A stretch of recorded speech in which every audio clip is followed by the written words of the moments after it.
The Biden administration and its allies are drafting a series of sanctions that they say will take effect within hours of the invasion of Ukraine. According to various news sources, these include NATO's expanded military presence in Eastern Europe, arming would-be rebels in Ukraine, cut Russia's largest financial institutions from global transactions, and impose an embargo on the export of US-made electronic components, semiconductors, smartphones and software to Russia, plus foreign-made products subject to US jurisdiction. Separately, Senate Democrats, with support from the White House, on January 12 passed the Sovereignty Act defending Ukraine that would mandate US sanctions against Putin and a number of top Russian officials. When the US offered to help Ukraine recover from a massive cyber attack, which Kiev said appeared to have originated in Russia, Russia's Federal Security Service, FSB, said its officials had detained, at the request of the United States, several suspected hackers.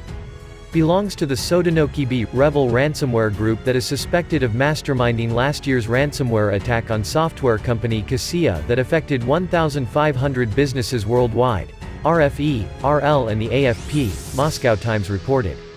We have information indicating that Russia has deployed a group of operatives to carry out false flag operations in eastern Ukraine. Operations are trained in urban warfare and in using explosives to carry out acts of sabotage against Russia's own proxy forces, the Financial Times quoted a US official as saying. If deployed near Ukraine, officials and analysts told the Wall Street Journal, the new material would strengthen the Kremlin's options for using force, from major strikes to pinprick attacks. In an earlier move reported by the AFP, Moscow Times, the Russian military announced live fire drills near Ukraine in January.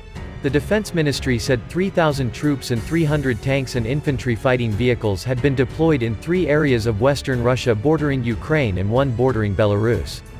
Collective Security Treaty Organization, CSTO, troops have begun to withdraw from Kazakhstan after being called in to help stabilize the Central Asian country following deadly unrest, reports RFE, RL.